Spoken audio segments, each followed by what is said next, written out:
कशा आहात विद्यार्थी मित्रांनो, कसा चालू आहे अभ्यास? तर युनिव्हर्सल कोचिंग इन्स्टिट्यूटच्या डिजिटल प्लॅटफॉर्म मध्ये आपलं सर्वांचं मनापासून स्वागत आहे. तर मित्रांनो, 8वी स्कॉलरशिप 22 फेब्रुवारी 2026 ला जी होणार आहे त्या विषयात सगळ्यात जास्त विषयाची कोणती भीती वाटत असेल तर ती गणित.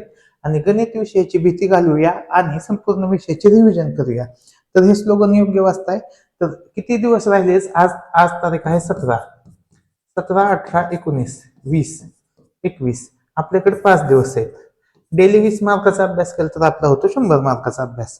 तर आज 20 पेक्षा जास्त मार्काचा अभ्यास करूया आपण. 20 मार्काचा मार्ग केलेला आहे. पूर्ण रिव्हिजन घेऊया गणिताची आणि बाकीच्या पण विषयांची आपण घेऊया रिव्हिजन. म्हणजे मराठीची कशी जमते का बघूया, म्हणजे घेऊया. ठीक आहे. तर 22 फेब्रुवारी 2026 ला तसेच प्रश्न येणार 100%. तर ते कोणते प्रश्न असणार आहेत? तर तुम्ही लक्षात घ्या की प्रिव्हियस इयरचा जेवढा अभ्यास जास्त सेम तसेच प्रश्न येतात पेपरला. तेच प्रश्न येतात का? नाही. आकडेवारी बदल येते. आकडेवारी काय असते? बदलून येत असतात प्रश्न. सेम प्रश्न मध्ये थोडाफार चेंज होणारच. ठीक आहे. फक्त पद्धत सेम असते. संपूर्ण रिव्हिजन एका लेक्चर मध्ये होईल.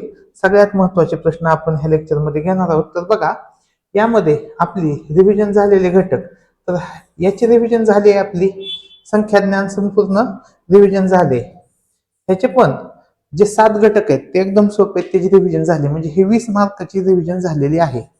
यामध्ये हा घटक पण एकदम सोपा आहे. हा पण एकदम सोपा आहे. हे जे 20, 20, 40 ह्याच्यावर एक व्हिडिओ बनवलाय मी रिव्हिजनचा. संपूर्ण व्हिडिओ बनवलाय रिव्हिजनचा. तुम्ही एकदा बघून घ्या. तुमचं सगळं क्षेत्रफळ, घनफळ, पृष्ठफळ, परिमिती सगळं कंप्लीट होईल त्यामध्ये. मग आता राहतोय भाग कोणता? तर तो राहतोय सांख्यिकी, व्यावहारिक गणित आणि बीजगणित. मग आजच्या लेक्चर मध्ये काय असणार आहे? तर आजच्या लेक्चर मध्ये 16 आणि 6 22 मार्कचा अभ्यास होणार आहे आपला. एका लेक्चर मध्ये 22 मार्कचा अभ्यास होणार आहे. त्यामध्ये आपल्याला काय काय शिकायचंय? तर हे 6 मार्क हे जवळपास सगळ्यांना येत असतील, त्याच्यामुळे इथं काय मी जास्त वेळ घालवत नाही. मी ह्या लेक्चर मध्ये तुम्हाला शेकडेवारीचे गणित, सरळ व्याज, चक्रवाढ व्याज, नफा तोटा, सूट कमिशन म्हणजे व्यावहारिक गणित कंप्लीट घेणार आहे. ठीक आहे. 2022, 23, 24, 25 ह्या 4 वर्षात जे काही प्रश्न आले होते सगळ्या प्रश्नांचं विश्लेषण असणार आहे. आणि ते विश्लेषणावरच आपला 2026 चा पेपर आपल्याला सॉल्व्ह होणार आहे. तर हे लक्षात घ्या. आणि उद्याच्या लेक्चर मध्ये आपण हे जे 4 चॅप्टर आहेत, एकाच लेक्चर मध्ये 4 चॅप्टरचे सगळे एक्झाम्पल घेऊया. एकदम सोपे आहेत. 18 मार्क फिक्स मिळतात. हे 22 आणि 18 इथं आपल्याला 40 मार्क 100% मिळणार. आपल्याला त्यासाठी काय करावं लागेल? जे सांगितलंय ते करावं लागेल. तर बघा, चालू करूया. तर बघा, 2022 ला आपला नफा तोटा, सूट कमिशन, रिबेट आणि शेकडेवारी ह्याच्यावरचे प्रश्न कसे आले होते आणि इथून पुढे जे काय असतील सगळे प्रश्न आपण सॉल्व्ह करणार आहोत. तर हे 2 पद्धतीने सुटतं. अजय बलबीर पेक्षा 25% गुण कमी मिळाले. तर बलबीरला अजय पेक्षा किती टक्के गुण कमी मिळाले? सेम प्रश्न आलता 2018 का काय साली, आणि इथं 20%, 25%च्या ऐवजी इथं 20% होतं. 20% होतं. इथं काय आलंय? 25%. मग सोडवण्याची पद्धत कशी असणार आहे? सेम असणार आहे. काय करायचंय बघा, 25% म्हणजे 100ची किती पद्धत आहेत बघा हा प्रश्न सोडवण्यासाठी. हाच प्रश्न सोडवण्यासाठी 2 ते 3 पद्धती आहेत. त्याच्यातली सगळ्यात इझिएस्ट पद्धत सांगतो. काय करायचं? 25% वरती लिहायचं. ठीक आहे. गुणाकारामध्ये 100 लिहायचं. हे लिहिलं. आता बलबीर पेक्षा 25% कमी गुण मिळालेत म्हणून 100 मधून काय करायचं? 25 वजा करायचं. 100 मधून 25 वजा केलं. ठीक आहे. हे लिहिलं तर काय येईल? 25/75 गुणाकारामध्ये 100. 25 एके 25, 25 त्रिक 75, 100/3 म्हणजेच किती? 33.1 उत्तर आलं पर्याय क्रमांक 4. समजा इथं असं असतं की जास्त गुण मिळाले. काय असतं? जास्त गुण मिळाले. काय केलं असतं? 25 ला 25 ठेवलं असतं. खाली आलं असतं 100 अधिक 25. 100 अधिक 25 आणि गुणाकारामध्ये काय आलं असतं? 100. 25/125 गुणाकारामध्ये 100. 100/5 म्हणजे काय आलं असतं उत्तर? 20%. तर हे अशा पद्धतीने हे प्रश्न सॉल्व्ह होतात. तुम्हाला दोन्ही मेथड सांगितल्या, दोन्ही प्रश्न तुम्हाला सॉल्व्ह होतील. कमी मिळाले तरी काढता येईल, जास्त मिळाले तरी काढता येईल. कमी मिळाले की करायची वजाबाकी, जास्त मिळाले की करायची बेरीज. ओके. पुढचा आता 47 नंबरचा प्रश्न एकदम सोपा. परत आला शेकडेवारीवरचा प्रश्न. आणि शेकडेवारी ही ती किती मार्काला आहे? 16 मार्काला 8 प्रश्न येतात त्याच्यावर. बघा, बसच्या तिकिटाचे दर 20% वाढले. म्हणजे काय झालं? 100 रुपयाचं तिकीट होतं, आता 100 वर कितीची वाढ झाली? 20ची, म्हणून 120 झालं. 6 महिन्यानंतर पुन्हा तिकिटाच्या दरात 10% वाढ झाली. परत किती? 100चं किती झालं? 110. काढूया उत्तर. बघा, 2 शून्याला हे 2 शून्य गेले, ह्या शून्याला हा शून्य, ह्या शून्याला हा शून्य. 12 आणि 11चा गुणाकार 132. म्हणजे जे 100 रुपयाचं तिकीट होतं ते आता कितीला झालं? 132ला. म्हणजे कितीची वाढ झाली? 32%. विद्यार्थी काय करतील? 20 आणि 10ची बेरीज करतील. 30 उत्तर येत नाही. 30 चुकीचं आहे. लक्षात घ्या, 30 उत्तर काय आहे? चुकीचं आहे. आता 48 नंबरचा प्रश्न, नफा तोटा. किती सोपा आहे बघा. एका व्यापाऱ्याने 25 रुपये डझन भावाने 25 डझन संत्री आणली. आता विद्यार्थी लगेच काय करतात? 25 गुणिले 25, 625 रुपयाची संत्री आणली, असं काढत बसतात. शांत व्हा, आधी प्रश्न तर वाचा. बघा काय म्हणलंय, ती सर्व संत्री त्याने 32 रुपये डझन भावाने विकली. म्हणजेच किती? 25 रुपयावर 25ची वस्तू कितीला विकली? 32ला. मग किती विकू द्या ना, 25 विकू द्या, 50 विकू द्या, इथं कितीही येऊ द्या आकडा, इथं कितीही येऊ द्या. 25 डझन येऊ द्या, नाही तर 100 डझन येऊ द्या, नाही तर 1 लाख डझन येऊ द्या, काही येऊ द्या. 25ची वस्तू त्याने कितीला विकली? 32ला. म्हणजेच 25 रुपयावर त्याने किती रुपये नफा मिळवलाय? 25 रुपयावर त्याने 32 वजा 25 इतका नफा मिळवलाय. गुणाकारामध्ये 100. बघा, 32 मधून 25 गेलं, किती आलं? 7. 7/25. गुणाकारामध्ये काय आलं? 100. 25 चोक 100, 7 चोक 28. उत्तर काय आलं? पर्याय क्रमांक 3 आपल्या प्रश्नाचे उत्तर आलं. म्हणजे एवढा सहज सोपा सुटणारा प्रश्न होता. आता हे जे पुढचे प्रश्न आहेत हे आपण ज्यावेळेस आपण बहुपदीची रिव्हिजन घेऊ त्यामध्ये घेऊ. आता 60 नंबरचा प्रश्न बघा. बघा, संतोषरावांनी एका बँकेत 2,10,000 रुपये सरळ व्याजाने 5 वर्षासाठी ठेवले. मुदतीअंती त्यांना 3,36,000 रुपये मिळाले. तर व्याजाचा दर किती? किती सोपं आहे बघा. इथं काय मिळाले? ही काय? रास. ही काय? मुद्दल सॉरी, ही काय? मुद्दल. ही काय? मुदत. आणि आपल्याला काय काढायचं आहे? दर काढायचा आहे. मग रासावरनं काय काढता येतं आपल्याला? व्याज काय असतं? रास वजा मुद्दल. मग रास किती दिले? रास दिले 3,36,000 वजा 2,10,000. ठीक आहे. 36 मधून 10 गेलं, किती आलं? 26. आणि 3 मधून 2 गेलं, 1,26,000 रुपये काय मिळाले? व्याज मिळाले. हे व्याज कसल्या पद्धतीने मिळाले? हे सरळ व्याजाने मिळाले. कसं मिळाले? सरळ व्याज. मग सरळ व्याजाचा फॉर्म्युला काय? Simple interest is equal to PNR, किंवा आपण असं म्हणू शकतो मुद्दल गुणवले दर गुणवले कालावधी. मग मुद्दल किती? 2,10,000. ठीक आहे. सिंपल इंटरेस्ट किती मिळाला? 1,26,000. सॉरी, 12,600 मिळालाय. सॉरी, ते किती मिळालाय? 12,600 मिळालाय. 1,26,000 नाही मिळाला. नाही, 1,26,000च मिळालाय. सॉरी, 1,26,000च मिळालाय. बरोबर आहे ते. 1,26,000 मिळालाय 2,10,000 वर. म्हणजे भयंकर प्रॉफिट झालाय. आणि परत हे झालं मुद्दल. दर किती आहे तो काढायचा आहे. कालावधी किती आहे? 5. भागाकारामध्ये काय येईल? 100. 2 शून्याला 2 शून्य जातील. मग दर बरोबर काय येईल? हे 1,26,000 भागाकारामध्ये 2100 गुणाकारामध्ये 5. 2 शून्याला 2 शून्य गेले, 21 + 2600. कितीच भाग बसला? 60. 5 ने ह्याला भाग द्या 12. उत्तर काय येईल? पर्याय क्रमांक 3. एवढं सहज सुटते बघा, एवढं सहज सुटते. आता ही वारंवारता सारणी, म्हणजे आपण जे बघितलं मग अशी मध्यमान काढायचं, तर मध्यमान हेच आहे. आपण ह्या प्रश्न कशात सोडवतो? सरासरीमध्ये. पण तुम्हाला सांगतो की सिलेबस मध्ये कुठला आहे? हित आहे, सांख्यिकीमध्ये येतोय तो घटक येते सांख्यिकीमध्ये. मध्यमान काढा आणि आता आपण मध्यमानच काढायचं. कसं काढायचं असतं, ह्यांचा करायचा गुणाकार, ह्यांचा करायचा गुणाकार. 12 आणि 13चा गुणाकार किती आला? 156. 156, 21 चोक 84, 21 आणि 8, 21 आणि 8 किती? 29. पुढे ते आलं 210. करा बेरीज, किती आली? 156 अधिक 156, हे किती झालं? 312. 312, 294, 210, 6, 9, 10 ने 11, 3 आणि 2 5, 6, 7, 8, 816. 816 किती भागायचे?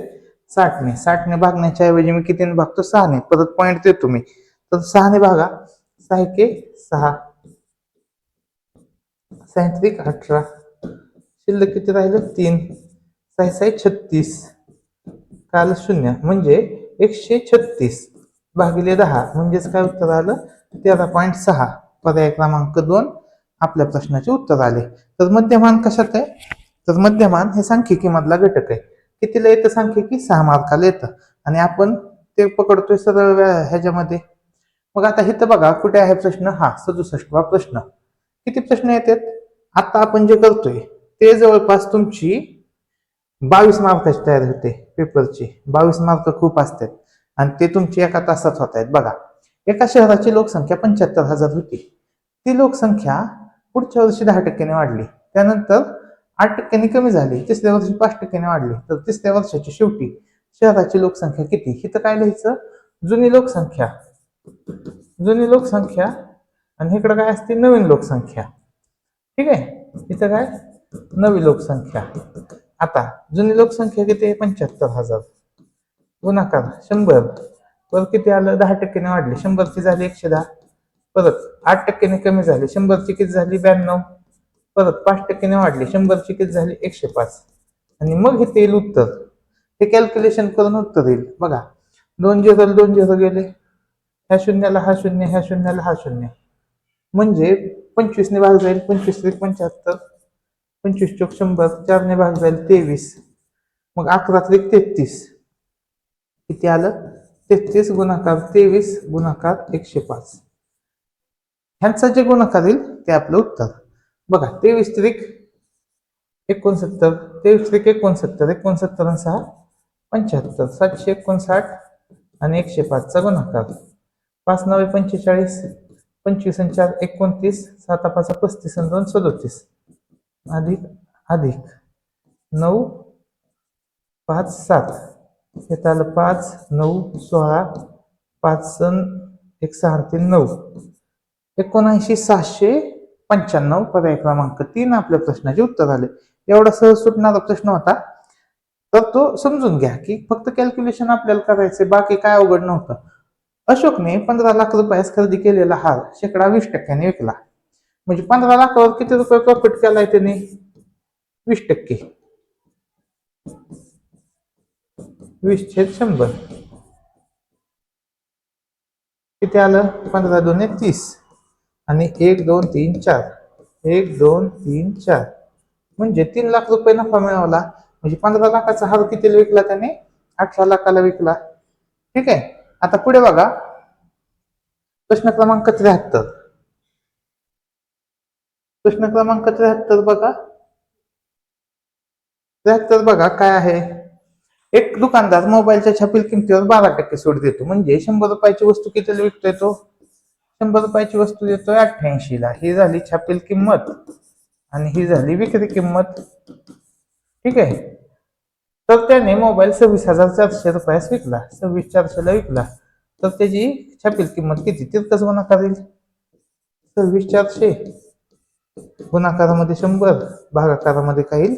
88. 88 ची ही तिप्पट आहे. 300 100चा गुणाकार 30,000. ऑप्शन 1. पुढे आता हे 2 प्रश्न चुकायचेच नाही, काय झालं तरी चुकायचं नाही. तिथे तुम्हाला 6 मार्क मिळणार आहे. माग 2 बघितले मध्यमानाचे, हे 2. इयत्ता 8वीच्या 4 हे तुकड्यात मिळून एकूण मुलांची संख्या किती? इथं किती आहेत मुलं? इथं 30 आहेत, इथं 25, म्हणजे इथं 55 मुलं आहेत. ब तुकडीत आहेत 55. ब तुकडीत बघा, ब तुकडीत इथं 35 आणि हे 30, 35 आणि 30 65 आहेत. आता क तुकडीत हे 30 आणि हे 40, इथं क तुकडीत आहेत 70 आणि त्यानंतर हे 30 आणि हे 35, इथं पण आहेत 65. करा बेरीज सगळ्याची. 65 आणि 65 130, 130 आणि 70 200, 255, 255. ऑप्शन 1. ब तुकडीतील मुले. ब तुकडीत किती मुलं आहेत? ब तुकडीत 35 मुलं आहेत. व मुली, मुली किती आहेत? 30. या पटसंख्येचे गुणोत्तर भाग ह्याला कितीने भाग जाईल? 5 ने. 5 × 30, 5 × 35, 7 × 6. ऑप्शन 2. किती सहज मार्क मिळतात बघा. हे विद्यार्थी इथपर्यंत पोहोचतच नाहीत, त्याच्यामुळे अडचण आहे. तर जे प्रश्न येतात ते फास्ट सोडवायचे, जे प्रश्न अवघड जातोय तो स्टॉप करायचा, तो सोडवायचा नाही, कारण की तिथं वेळ नाही घालवायचा. आता बघा, स्थलांतरामुळे एका गावाची लोकसंख्या दरवर्षी 5% दराने कमी होते. आता माग सेम असा प्रश्न बघितला कोणता, तर तुम्ही म्हणाल सर कोणता सांगताय तुम्ही, नाही बघितला. तर बघा,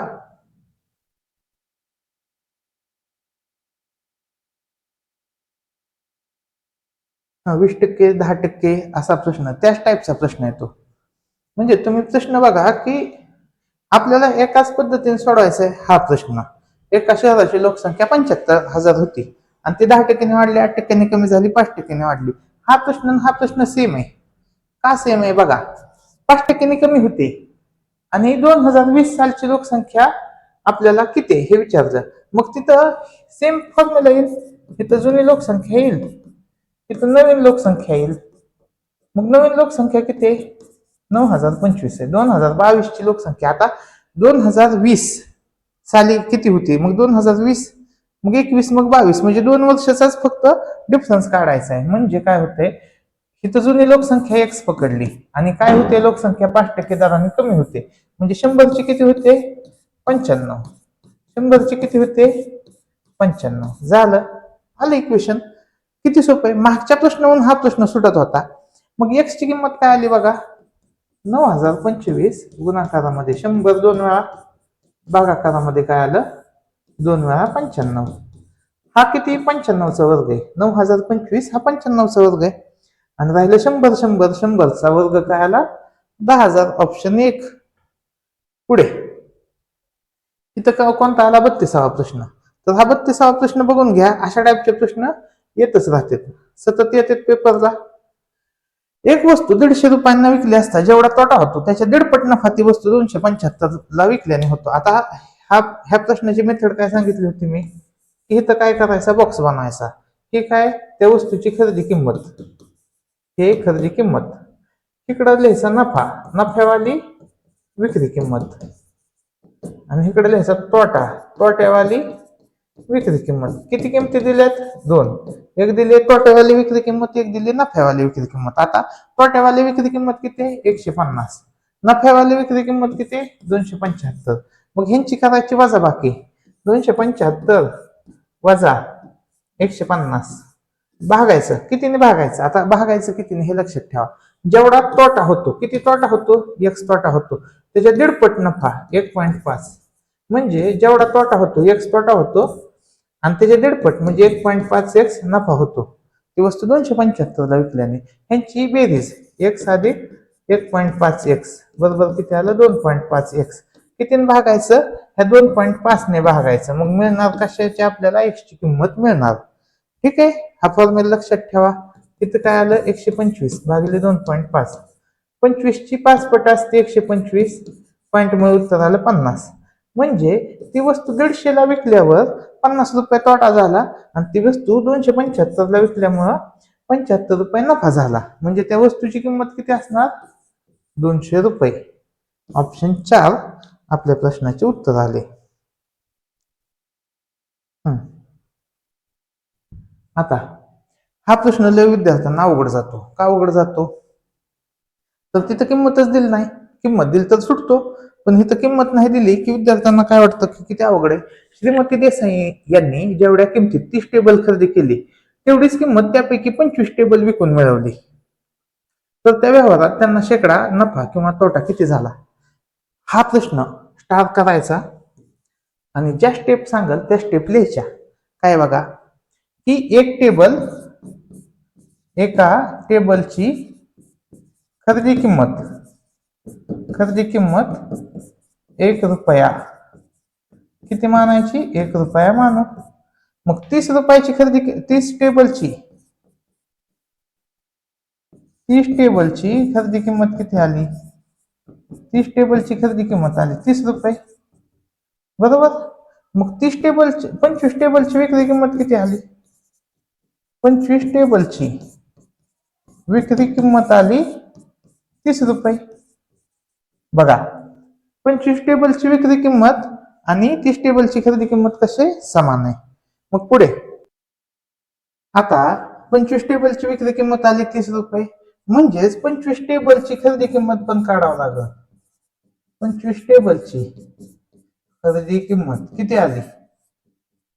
25 टेबलची खरेदी किंमत आली 25 रुपये. म्हणजेच काय, की 25 रुपये इन्व्हेस्टमेंट आहे आणि प्रॉफिट त्याच्यावर किती रुपये झाले? 30 रुपये.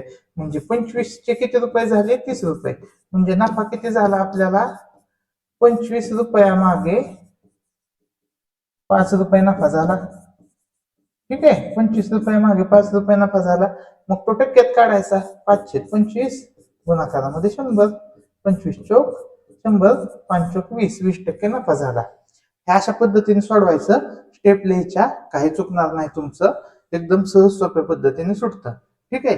तुम्ही जर वेगळी पद्धत करायला गेला, की इथं विकले आणि इथं खरेदी केली, असं उलट सुलट केलं तरी पण ह्याच मेथडने सॉल्व्ह करा, तुमचा प्रश्न चुकणार नाही. जरी त्यांनी ह्याच्यामध्ये इथं तोटा जरी येत असेल तरी आपलं उत्तर तसंच येणार, लक्षात घ्या. म्हणजे आपलं उत्तर ह्याच पद्धतीने येणार. आता हे प्रश्न परत परत विचारले जातात बघा 4 मार्काला. आता इथं बघा, इथं हे तिन्ही प्रश्न महत्वाचे आहेत. मग बघा, श्री तुषार यांनी फेब्रुवारी महिन्याची आवक 40,500 आहे, तर त्या महिन्याची बचत किती? आवक म्हणजे काय, की एकूण किती रुपये आले? 40,500 आले. कोणत्या महिन्यात? फेब्रुवारी महिन्यात. ह्या महिन्यात 40,500 आले. ही काय खर्च आहे? खर्च किती आहे? 70%. मग बचत किती येणार? 30%. 30% बचत आहे. 40,500 च्या 30%.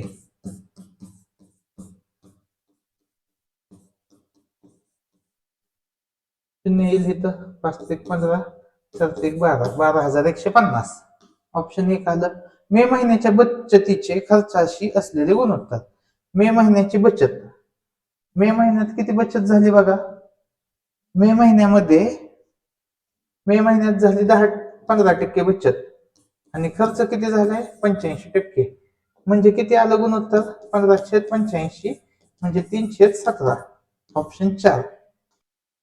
बघा, 44 नंबरचा प्रश्न काय आहे? लक्ष्मणरावांनी 10,500 रुपयांचे शेअर्स विकत घेतले, त्यावर 0.5% दलाली दिली, तर दलालीसह शेअर्सची खरेदी किंमत किती? 10,500 पेक्षा जास्तच असणार. 10,500 पेक्षा थोडीशी जास्त असणार.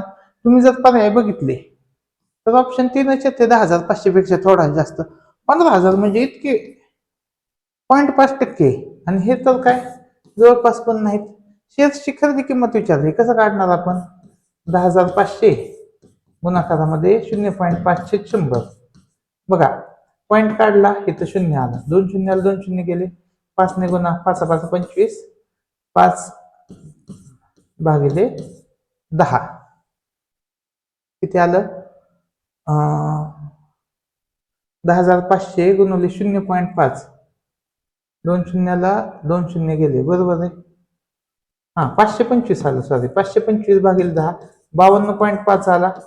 म्हणजे 52.5 दलाल दिले. मग 10,500 अधिक 52.5 किती येईल? 10,552.50. म्हणजे तोंडी उत्तर होतं, कॅल्क्युलेशनची गरज नव्हती. पुढे बघा, हा झाला 46, तर येत नाही 47. बघा 47 परत आहे.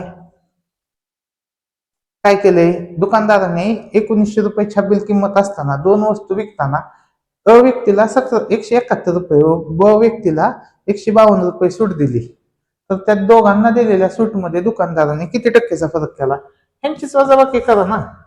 विद्यार्थी काय करतात, लॉंग प्रोसेस निवडतात. काय करतात, 1900 वर 171 सूट, तर 100 वर किती, आणि 1900 वर 152 सूट, तर 100 वर किती.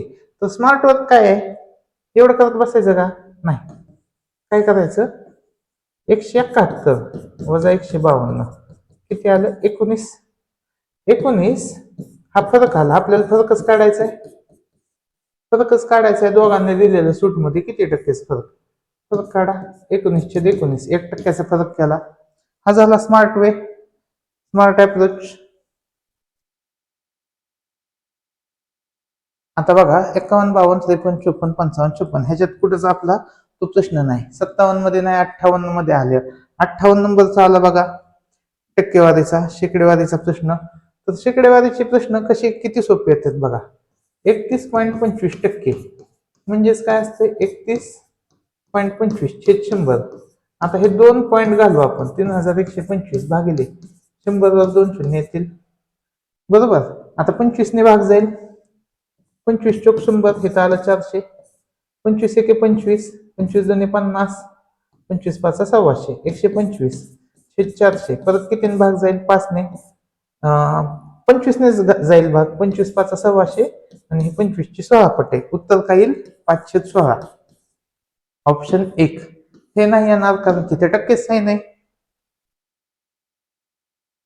58 झालं. आता पुढे बघा, 59 आपल्या घटकातला नाही, आता जी प्रॅक्टिस घेतोय त्याच्यातला नाही.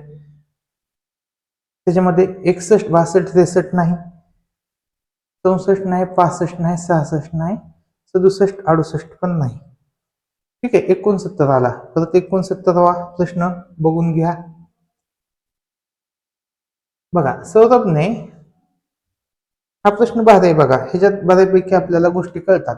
सौरभने 5,000 रुपये 10% दराने 3 वर्षासाठी सरळ व्याजाने गुंतवले. यशस्वीने तेवढीच रक्कम त्याच दराने तेवढ्याच मुदतीसाठी चक्रवाढ व्याज पद्धतीने गुंतवली. तर दोघांना मिळालेल्या व्याजाची तुलना करा. आता चक्रवाढ व्याज ज्याने गुंतवले त्याला व्याज जास्त मिळणार, म्हणजे यशस्वीला जास्त व्याज मिळणार. यशस्वीला सौरभपेक्षा 1655 रुपये कमी व्याज मिळाले नाही, यशस्वीला जास्त व्याज मिळणार. यशस्वीला सौरभपेक्षा 155 रुपये जास्त व्याज मिळाले, हे बरोबर आहे. सौरभला यशस्वीपेक्षा 155 रुपये व्याज जास्त मिळाले. सौरभला हे मिळणार, ज्यांनी चक्रवाढ व्याज पद्धतीने पैसे गुंतवले त्याला जास्त व्याज मिळणार, आणि सौरभला यशस्वीपेक्षा 155 रुपये व्याज कमी मिळाले. कॅल्क्युलेट केलं का आपण, नाही केलं. कशाला कॅल्क्युलेट करायचे, कॅल्क्युलेट करायचं नाही, आपण फक्त बघायचं की चक्रवाढ व्याज पद्धतीने जास्त व्याज मिळतं सरळ व्याजापेक्षा. तर यशस्वीला जास्त पैसे मिळणार आहेत. मग ते कुठल्या पर्याय येते, 2 आणि 4 मध्ये म्हणले, आलं उत्तर 2 आणि 4. ठीक आहे. पुढील प्रश्न कॅल्क्युलेट न करता आपण काढलेला आहे. हे खालचे प्रश्न आपण उद्याच्या लेक्चर मध्ये अशा प्रश्नांची रिव्हिजन घेऊया. 71 रिपीट येतात बघा. 74 नंबरचा प्रश्न बघूया आपण. हा प्रश्न व्याजामधला फरक, आणि सेम प्रश्न तुम्हाला दाखवतो मी 2025 ला पण पडलाय. अशाच पद्धतीचा पडलाय. सरळ व्याज पद्धतीने 3,000 रुपये 2.5 वर्षास गुंतवण्याऐवजी 4,000 रुपये 2 वर्षासाठी गुंतवल्यास, हा हे व्याजातला फरक वेगळा आहे, तो वेगळा आहे थोडासा. आता बघा, सरळ व्याज पद्धतीने 3,000 रुपये 2.5 वर्षासाठी गुंतवण्याऐवजी 4,000 रुपये 2 वर्षासाठी गुंतवल्यास 25 रुपये व्याज जास्त मिळते. तर व्याजाचा दर किती. आता फरक दिलाय, व्याज 1 व्याज 2 वजा व्याज 1. ठीक आहे. मग पहिल्यांदा काय फॉर्म्युला येईल, मू द क छेद 100, हे तर 2 2 येईल, 2 नंबरचं आहे म्हणून, आणि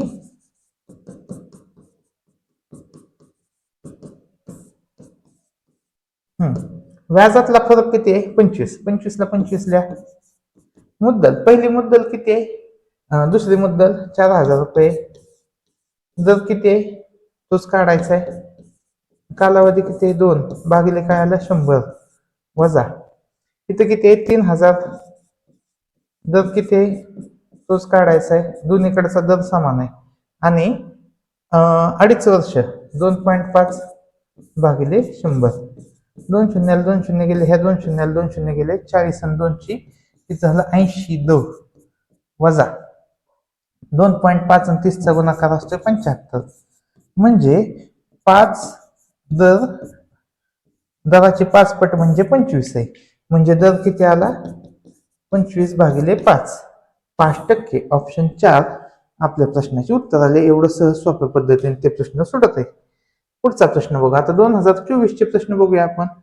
तिथं आलाय का, ह्याच्यात नाहीये, ह्याच्यामध्ये पण नाहीये, हा आहे 32 नंबरचा प्रश्न. इथं 2.5 वर्षात विचारलंय. हे असे प्रश्न 2017-18 साली विचारले झालेले आहेत त्यांचे. सरळ व्याज पद्धतीने सरळ व्याज पद्धत विचारली आहे इथं. ठीक आहे, म्हणजे सोपा प्रश्न आहे. 5 दराने 9,700 रुपयांची गुंतवणूक केल्यास बँकेकडून 4 वर्षानंतर जितकी रक्कम परत मिळते तितकीच रक्कम 2.5 वर्षात परत मिळण्यासाठी व्याजदर किती वाढवायला हवा. बघा काय करायचं असतं, ह्याच्यामध्ये 5 आणि 4चा गुणाकार जेवढा असेल तेवढाच गुणाकार ह्या 2.1/2चा आणि पुढच्या दराचा पाहिजे एवढाच गुणाकार पाहिजे. हा सगळ्यात स्मार्ट वे, सगळ्यात स्मार्ट वे. काहीच कॅल्क्युलेट करायचं नाही, हे लिहायचं. हा प्रॉपर असे सोडवतात. मग काय येईल, या 2.5ची ही काय दुप्पट आहे आणि दर किती आला 8, 4ची दुप्पट 8. ऑप्शन 1 सुटला प्रश्न. किती प्रश्न वाटत होता भयंकर, सुटला किती किरकोळीमध्ये. ह्या कन्सेप्ट शिकून घ्या. ठीक आहे, आपण कंटिन्युअस ऑनलाईन बॅचेस आहेत, आपल्या ऑफलाईन बॅचेस आहेत, ऑनलाईन बॅचेस आहेत, आपल्या ऍप्लिकेशन आहे, सगळीकडून आपण अशा पद्धतीने कसे प्रश्न सोडवायचे ते सांगतच असतो. आता 37 नंबरचा प्रश्न बघा. राघवने एक वस्तू विकताना विक्री किंमत 384 रुपयांनी वाढवली असती तर 3% नफा होण्याऐवजी तोटा होण्याऐवजी 5% नफा झाला. म्हणजे काय करायचं असतं ह्या प्रश्नामध्ये, 5 आणि 3ची बेरीज करायची. 8% बरोबर 384 लिहायचं. काय करायचं, ह्यांची बेरीज किती येणार 384 इतकी. 100% बरोबर किती, करा तितकंच गुणाकार. 384 गुणाकारामध्ये 100, भागाकारामध्ये 8. ठीक आहे, बरोबर काय आलं x कितीने भाग जाईल 4 ने, 4 2 8, 25 चौक 100, 2 ने भाग जाईल. नाहीतर आपण ह्यालाच 8 ने भाग घालू, 384 ला 8 ने भाग घालू. बघा 8 चौक 32, 8 8 64, 48 आणि 100चा गुणाकार 4800. ऑप्शन 4.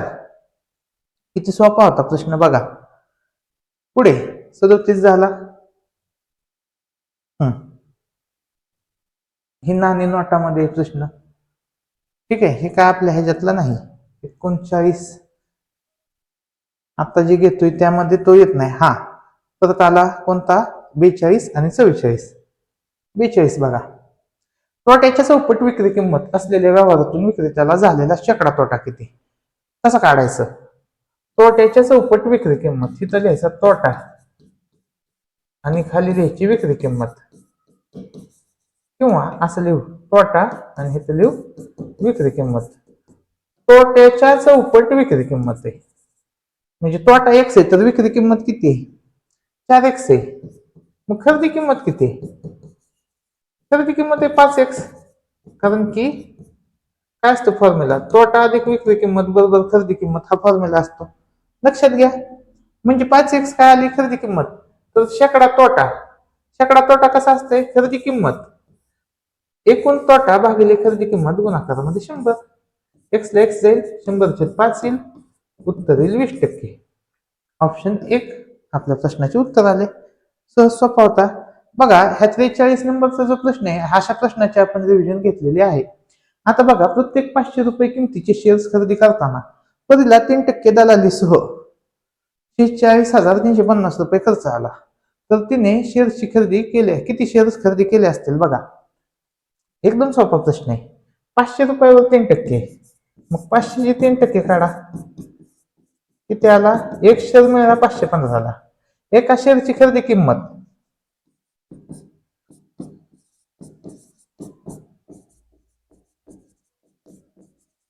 एका शेअरची खरेदी किंमत आहे 515.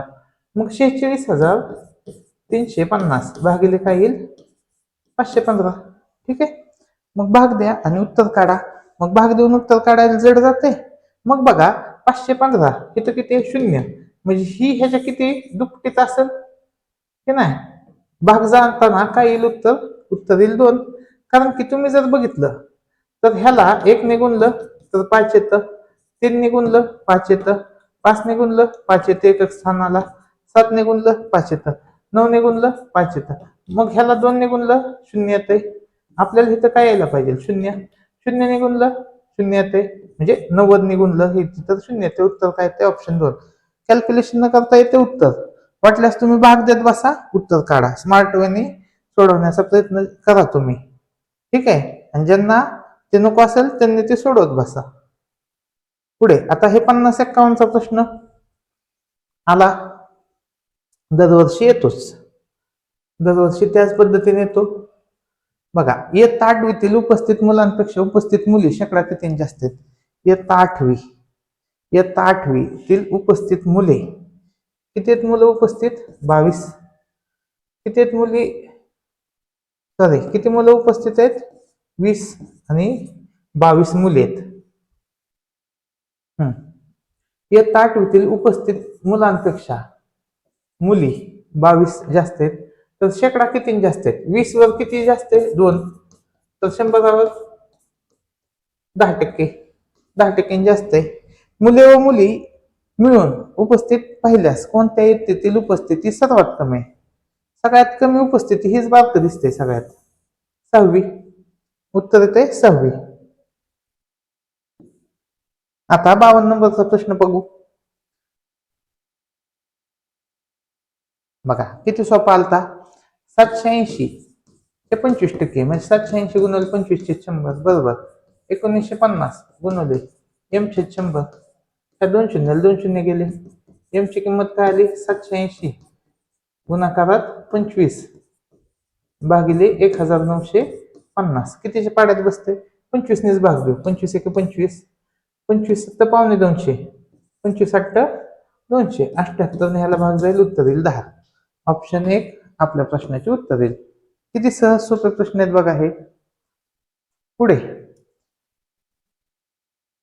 ह्यामध्ये मध्यमांचा परत प्रश्न आला आणि सेम प्रश्न आला जो आपण मागे सोडवला होता. सेम तसा प्रश्न आहे बघा. एका विद्यार्थ्याला संकलित चाचणीत मिळालेले विषयाने हा गुण खालील तक्त्यात दिले आहेत, तर त्याचे मध्यमान काढा. मध्यमान काढायची म्हणजे ते सरासरी काढतात. सरासरी म्हणजे सगळ्याची बेरीज भागिले किती विषय 1 2 3 4 5. मग 32 3 आणि 6 8, 8 आणि 8 16, 16 आणि 4 20, हातचे आले 2, 4 आणि 2 6, 4 10, 10 आणि 4 14, 14 आणि 3 17, 17 आणि 3 20. 200 भागिले 1 2 3 4 5, 5.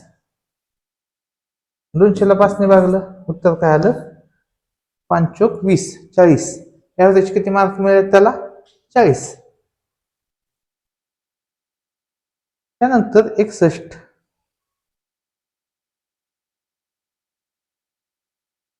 हा प्रश्न बघा, हा महत्वाचा प्रश्न आहे. जसजसे 5 दराने 5,000 रुपयाचे 2 वर्षाचे सरळ व्याज चक्रवाढ व्याजात किती फरक असेल.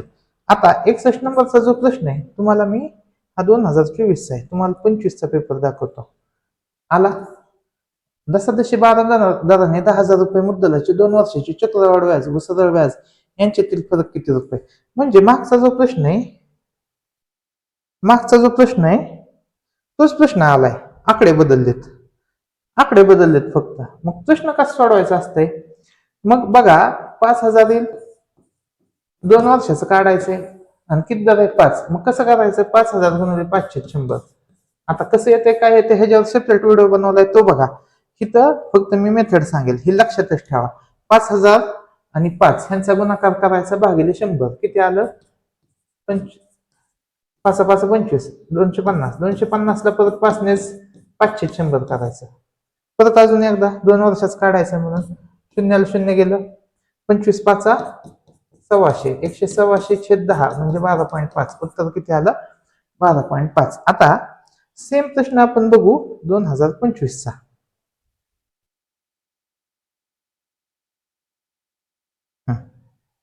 इथं बघा, जसे 12,000 10,000 रुपये मुद्दलाचे 2 वर्षाचे चक्रवाढ व्याज व सरळ व्याज यातील फरक कसं सोडवणार? हे 10,000 किती आहे? दर 12 किती लिहायचं? 12 भागाकारात 100, 2 शून्य गेले, इथं आलं 1200 आणि परत ह्या 1200चे 10% काढा, 12% काढा सॉरी, आणि किती येईल? 12 आणि 12चा गुणाकार 144.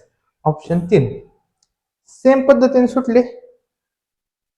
ठीक आहे, हे लक्षात घ्या की आकडे फक्त बदलणार आहेत, त्याच्यामुळे मागचे पेपर जास्तीत जास्त करा, तुम्हाला पेपर सोपे जातील. त्याच्यामध्ये परत 71 नंबरचा प्रश्न, 8% सूट जाहीर झाल्यामुळे स्पंदनने प्रत्येकी 3,750 रुपये किमतीच्या 2 वस्तू खरेदी केल्या, तर त्याने विक्रेत्याला किती रुपये द्यावेत? आता 2 वस्तू केल्यात खरेदी, 3,750 ची दुप्पट करून घ्या पहिले, तर म्हणजे 7,500 आणि ह्याच्यावर 8% सूट दिली, म्हणजे ह्याच्यापेक्षा कमीच रुपये दिले, 7,500 च्या कमी 8% सूट दिली म्हणजे 800 100 75 8 300 600 ते सॉरी 75 ची 4 पट 300 असते आणि 8 पट किती असते? 600, बरोबर. मग 7,500 मधून 600 गेलं, किती आलं? 6,900. किती रुपये दिले त्याने? 6,900 दिले. असं सोडावं लागेल, सहज सुटेल. ठीक आहे, तर असे हे प्रश्न आहेत. पुढचा प्रश्न बघूया आपण. बरोबर आहे, पुढे हा प्रश्न बघा. हा प्रश्न आणि 2025चा प्रश्न बघा, दोन्ही प्रश्न बघा. जसे 10,000 आणि 10,000 रुपयाचे 2 वर्ष 6 महिन्याची चक्रवाढ व्याज किती असेल? आणि 2025चा प्रश्न बघा, जसे 10% दराने 10,000 रुपयाचे 3.5 वर्षाची चक्रवाढ व्याज किती? म्हणजे तिथं किती दिलंय? 2.5 वर्षाचं. इथं किती आहे? 3.5. इथं बघा, इथं किती आहे? 2.5 वर्ष. तिथं किती आहे? 3.5 वर्ष. इथं 10% दराने 10,000चे, इथं किती आहे? 10% दराने 10,000चे. म्हणजे पेपर तुम्ही बघताय का की किती सिमिलॅरिटी सापडतात, समजतंय? मग 10,000 रुपये कसं सोडवणार? 10,000 देऊन घ्या, आणि जे आपण मागे प्रश्न सोडवले लोकसंख्येचे सेम त्या पद्धतीने सुटतात. मग किती? 10% दर वाढलाय म्हणजे 100चे किती झालेत? 110. किती वेळा झालंय?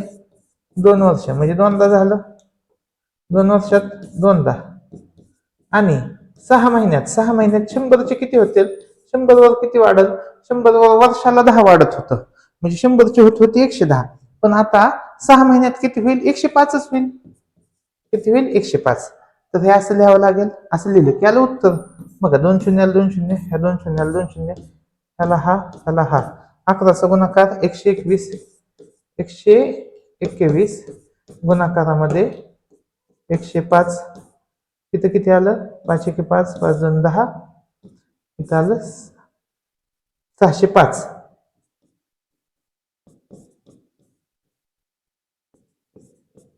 $12,705 वजा 10,000 किती आलं? 2,705 रुपये व्याज मिळालं. आता सेम प्रश्न आपण काय करूया की 2025चा हा प्रश्न सोडून घेऊया. सेम पद्धतीने सुटेल.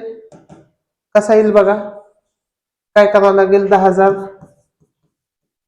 गुणाकारामध्ये 100 वर किती झाले? 110. असं किती वेळा झालंय? 3.5 वेळा. मग 3.5 वेळा म्हणजे 3 वेळा 110 येईल आणि अर्ध्या वेळा 105 येईल. हाच गुणाकार येईल, त्याच्या पलीकडे तर काही येणार नाही. 2 शून्याला 2 शून्य गेले, या 2 0 2 0, याला हा, याला हा, याला हा. 11चा घन 1331 गुणाकारामध्ये 105 आणि ह्याला 10 ने भागायचे. परत भागू आपण, आधी हे सोडून घेऊ.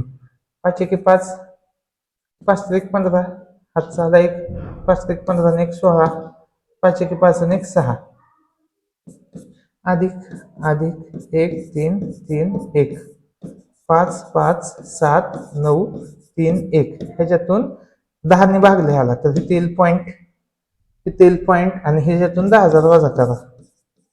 किती आलं? 3,975.5. 3975.5 ऑप्शन 1 आपल्या प्रश्नाचे उत्तर आले. एवढा सहज सोपा प्रश्न होता. आता जो 28 नंबरचा प्रश्न आहे, सेम तसा प्रश्न 2018 ला आलता. ठीक आहे. मग आता हा सोडवायचा कसा? 400 लिटर दुधात मलईचे प्रमाण 11%, म्हणजे 400च्या 11% काढून घ्या, म्हणजे 44 मलई आहे. ह्याच्यात किती मलई आहे? 44 लिटर. आणि 600 मध्ये किती आहे मलई? 8%. 8×48 म्हणजे इथं किती मलई आहे? 48. मग ही मलई किती झाली? 48 आणि 44, 92 मलई झाली. सर्व दूध एकत्र केले तर मिश्रणात मलईचे किती टक्के प्रमाण असेल? मिश्रण किती झालं? 1000चं. 600 400 1000 गुणाकारामध्ये 100. 92/10. 92/10 म्हणजेच काय? 9.2. आणि ह्याला जर 2 ने भाग दिला तर 46/5. अशी दोन उत्तर आहेत त्याला 28चं. पुढे बघा प्रश्न क्रमांक 30. 50 रुपयास एक याप्रमाणे एका दुकानदाराने 100 वस्तू खरेदी केल्या, म्हणजे एकूण खरेदी किती रुपयाची केली त्यांनी? 5000 रुपयाची. त्यातील 2 वस्तू खराब झाल्या, म्हणजे राहिल्या किती त्याच्याकडे? 48. आणि उरलेल्या किती रुपयाने विकल्या? 60 याप्रमाणे विकल्या. तर त्याला नफा किती झाला? बघा, 48 आणि 60चा गुणाकार करून घ्या. तिथं आलं 6 8 48 6 24 आणि 4 28. 2000. सॉरी, इथं काय आलं? इथं 50 रुपयाने 98 वस्तू राहिल्या. सॉरी, किती वस्तू राहिल्या? 98. हा, 50च बघितले आपण. 98 वस्तू राहिल्या. तर इथे येईल 8 सख 48, 9 सख 54 आणि 4 58. 5880 वजा 5000 म्हणजे 880 रुपये काय झालाय? त्याला नफा झालाय. 880 नफा किती रुपयावर झालाय? 5000 वर झालाय. तर 100 वर किती? त्या 2 शून्याला 2 शून्य 88/5 उत्तर येईल. 5 ने भागा. 17×5=85. 17×5=85. 17.305 म्हणजेच काय असतं? 17.6. उत्तर येईल पर्याय क्रमांक 2. पुढे सेम प्रश्न आला बघा. हा प्रश्न 31 नंबरचा मी तुम्हाला मार्ग पण दाखवतो. मी तुम्हाला म्हणलं होतं लिहून घ्या. तो आला प्रश्न. बॉक्स केलता बघा. बघूया.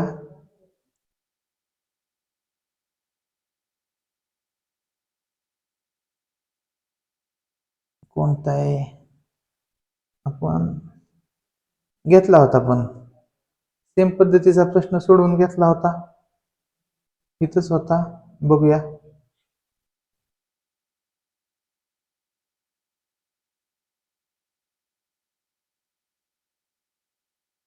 माग झालता पण प्रश्न झाला होता. तो काय केलता आपण? प्रश्नाचं उत्तरच लिहून दाखवतो तुम्हाला, म्हणजे तुम्हाला कळेल की तो झालेला प्रश्न आहे म्हणून. ठीक आहे. बघू आपण उत्तर काढू. वेळ जातोय. वेळ महत्वाचा आहे सध्या. एक वस्तू 216 रुपयास विकल्यास जेवढा तोटा होतो त्याच्या 2.5 पट नफा ती वस्तू 300 रुपयास विकल्यास होतो. तर त्या वस्तूची खरेदी किंमत किती? मी तुम्हाला काय म्हणलं होतं?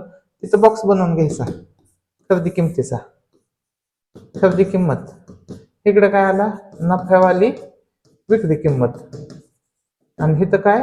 तोट्यावाली विक्री किंमत. तोट्यावाली विक्री किंमत किती आहे? 216. आणि नफ्यावाली किती आहे? 300. ह्यांची मी काय म्हणलं होतं? वजाबाकी करा.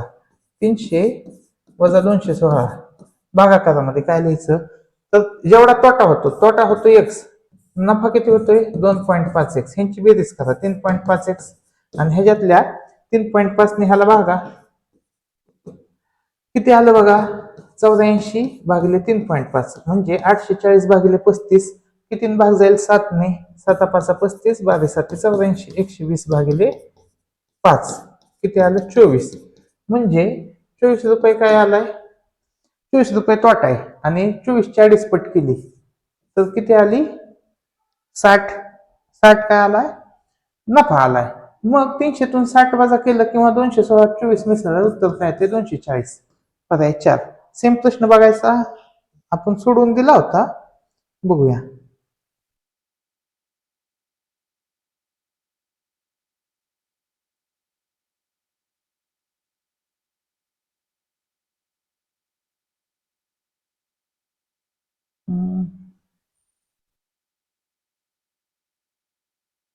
सेम प्रश्न.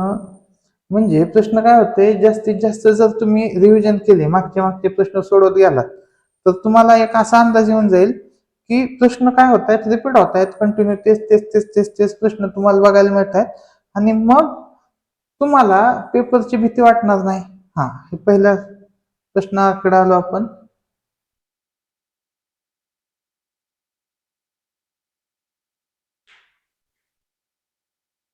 त्यानंतर पुढे बघूया आपण. इथं पण नाही. हा टक्के बरं झालं, आपला टक्केवारीचा प्रश्न राहिला होता. हा टक्केवारीचा प्रश्न पण सोडून घेऊ. 1530 चे 3.9% किती? 1530 चे 3.9, 3.9 चे 100 येईल, शून्याला शून्य जाईल. किंवा आपण काय करूया, वरचा पॉईंट काढूया. वरचा पॉईंट गेला तर खाली अजून एक शून्य येईल. ठीक आहे, शून्याला शून्य जाईल, 153 आणि 39चा होईल गुणाकार.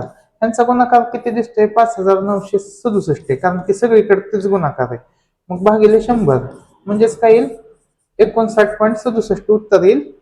ऑप्शन नंबर 1 आणि ऑप्शन नंबर 3 आपल्या प्रश्नाचे उत्तर येईल. ठीक आहे, मागचा प्रश्न तरी झाला आपला. पुढे बघूया आपण.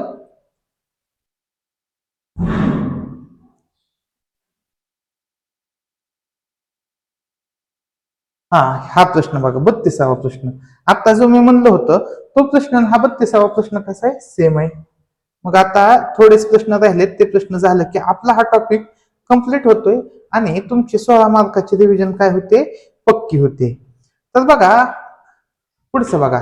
कृषी विभागाकडून एका शेतकऱ्याला शेकडा 35% सूट मिळाल्यानंतर एक ठिबक संच 3,25,000 रुपयास मिळाला. म्हणजे 100 रुपयाचा कितीला मिळाला असता? 65ला. तर किती रुपयाचा? 3,25,000ला मिळेल. आता 65 कुठून आलं? सूट आहे. 100 वजा 35 म्हणजे किती? 65. म्हणजे 100ची वस्तू 35 रुपये सूट दिली तर ती कितीला मिळेल? 65ला. काय होईल? तिरकस गुणाकार.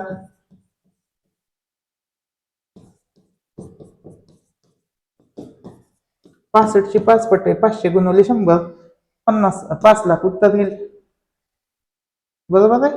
इथं 3 शून्य आहे, 3,25,000 आहे. सॉरी, किती येईल? 5,000 गुणवले 100 उत्तर येईल 5 लाख. पुढे मध्यमान दिले. मी तुम्हाला सांगितलं मध्यमान कसं काढायचं. सगळ्याची बेरीज भागिले तेवढ्या संख्या. आता बघा 1 2 3 4 5 6 7 8. आता सगळ्याची बेरीज करत बसायचं का? नाही. मध्यमान किती? 21. 21 पेक्षा हे कितीने जास्त आहे? 4. हे कितीने कमी आहे? 3. हे कितीने कमी आहे? 1 नाही. हे कितीने कमी आहे? 4 नाही. हे कितीने कमी आहे? 1 नाही. हे कितीने? 0. आणि हे कितीने जास्त आहे? 4 नाही. मग अधिक अधिक वाल्याला हे 4 ला 4 जाईल, 3 आणि 1 4 ला 4 जाईल, म्हणजे वजा 1 आहे. वजा 1 मध्यमान 1 यायला इथं वजा 1 येतं, इथं काय पाहिजे? अधिक 1. म्हणजे 21 अधिक 1 उत्तर किती येईल? 22. ऑप्शन 4 ह्याच सोडवायचं असतंय. बरोबर. असं नसेल कळत तर काय करा? सरळ करा बेरीज. 25 अधिक 18 अधिक 1 अधिक 20 अधिक 17 अधिक 20 अधिक 21 अधिक 25. भागाकारामध्ये किती संख्या आहेत? 1 2 3 4 5 6 7 8. 8 बरोबर किती आलं? 21. मग हे भागाकारातलं 21 कुठे येईल? इथे येईल. 21 8 किती? 168. ह्याची बेरीज करा. 25 आणि 25 50, 20 आणि 20 40, 50 आणि 40 हे आलं 90. 18 आणि 17 किती आलं? 35. 35 आणि 21 किती आलं बघा? 6. 56. 90 आणि 56 किती आलं? 146. ह्याच्यातून 146 वजा करा, किती आलं? 22. पर्याय क्रमांक 4 आपल्या प्रश्नाचे उत्तर आले. 34 बघा. आता 36 37 हा पण प्रश्न कसा आहे? महत्वाचाच आहे. आणि हा प्रश्न वृत्तलेखाचा आलाय. म्हणजे इतक्या दिवस वृत्तलेखावर प्रश्न आला नव्हता, पण 25ला आलता. तर मी तुम्हाला काय सांगतोय की 80 मार्काचे प्रश्न आपले PYQ मधून होतील. 20 मार्काचे प्रश्न आपल्याला नवीन दिसणार आहेत. त्याची पण आपली सिलेबस नुसार प्रॅक्टिस पाहिजे. आणि हे प्रश्न पण सोपे आहेत. जे वेगळे प्रश्न येतात ते पण प्रश्न कसे आहेत? एकदम सोपे आहेत. कसे सोडवायचे बघा. एका शेतकऱ्याने आपल्या बागेत लावलेल्या फळझाडांचा वृत्तालेख सोबत दिलेला आहे. यावरून पुढील प्रश्नाची उत्तरे पर्यायातून निवडा. 15%, 30%, 20% आणि 10%. 15 आणि 30 45, 45 आणि 20 65, 65 आणि 10 75, 75% झाली. म्हणजे हे किती नारळ किती आहेत 25%. 25% म्हणजे किती 280. आणि आपल्याला काय विचारलंय एकूण फळझाडांची संख्या 100% म्हणजे किती गुणाकार येईल 280 गुणाकारात 100 भागिले 25, 25 चोक 100, 28 चोक 112, 1120 उत्तर येईल. ज्या फळांमध्ये एकापेक्षा जास्त बिया आहेत, एकापेक्षा जास्त बिया कशा कशात आहेत लिंबूत आहेत, चिकूत आहेत, संत्रीत आहेत. 15 आणि 20 35, 35 आणि 10 45%. अशा फळझाडांची एकूण संख्या किती बघा. एकूण झाड किती आहेत 1120. 1120 चे 45% काढा. शून्याला शून्य गेले 5 ने भाग जाईल. 5 9 45, 5 2 10, 2 ने भाग दिला 56, 56 ची 9 पट 504. पुढे बघूया आपण. बघा हे झालेत प्रश्न. ठीक आहे. तुम्हाला जाता जाता हा प्रश्न 41 नंबरचा प्रश्न सांगून जातो. ठीक आहे. अशा पद्धतीचे प्रश्न सध्या येण्याची शक्यता आहे. मग काय करायचं असतं तर तुम्हाला ह्या 2चा 3चा आणि 8चा काढायचा लसावी. किती आला 24 लसावी आला. किती आला 24. ह्याला सरळ 24 ने बनायचं सगळ्याला. इथं 24 ने बना. तर 24 ने गुणलं तर 3 8 24. हा इथं आलं 12, इथं आलं 3. म्हणजे 12 एक्स पक्षी विहार करत आहेत. म्हणजे अभयारण्यात किती पक्षी आहेत 24 एक्स पक्षी आहेत. अभयारण्यात 24 एक्स पक्षी आहेत. त्यातील 12 एक्स विहार करत आहेत, 8 एक्स झाडावर बसलेत आणि 3 एक्स जमिनीवर दाण्यात टिपट आहेत. तर उरलेले 45 पक्षी आहेत. मग करा बेरीज किती आली 24 एक्स आणि हे किती आहेत 12 एक्स. ठीक आहे. हे 3 एक्स 12 आणि 3 15, 15 आणि 8 23 वजा 23 एक्स उरलं किती एक्स. हे एक्स म्हणजेच किती 45. एक्स बरोबर 45. तर 24 एक्स बरोबर काय येईल 45 गुणिले 24. 24 पंचे 120, 24 चोक 96, 96 आणि 12 108, 1080. पर्याय 4 आपल्या प्रश्नाचे उत्तर येईल. 42 झालं 43. त्यानंतर 44, 45, 46 हे प्रश्न काय शेकडेवारीचे नाहीत. आता 48 नंबरचा प्रश्न बघा.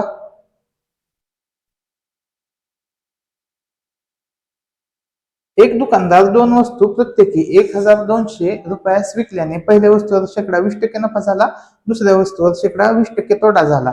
असा प्रश्न कसा सोडवतो. सेम तोटा असला सेम नफा असला तर 20/20, 20 गुणिले 20/100, शून्याला शून्य शून्याला शून्य बेदुनी 4, 4% तोटा. हर वेळेस काय होतो तोटाच होतो. 48 आलं 4. आता ते पण ह्याच्यात तर नाही, याच्यामध्येही नाही, याच्यामध्ये पण नाही. ठीक आहे. तर अशा पद्धतीने आपला जी रिव्हिजन घ्यायची होती तर ते आपले रिव्हिजन कंप्लीट झालेले आहे. यासोबत आपण एक प्रश्न राहिलाय तो घेऊया आणि इथे आजचा लेक्चर एंड करूया. तर हा लेक्चर तुम्हाला कसा वाटला हे मला कमेंट सेक्शन मध्ये सांगा. व्हिडिओ आवडल्यास नक्की लाईक करा, आपल्या मित्रांना शेअर करा आणि ह्या व्हिडिओचा जास्तीत जास्त तुम्हाला फायदा होईल ह्याची मी काळजी घेतलेली आहे. तर संपूर्ण जे आपले 16 आणि 6 22 मार्काची तयारी ह्या एका लेक्चर मध्ये झालेली आहे. तर शेवटचा प्रश्न बघा. एका दुकानदाराने 2300 रुपयास छापील किमतीचा एक पंखा 2001 रुपयास गिराहिकास सूट देऊन विकला. तर शेकडा सूट किती 2300 वजा 2001, 299 रुपये सूट आहे. 299 भागिले 2300 गुणिले 100, 23 एके 23, 23 त्रिक 69, 13% सूट आली.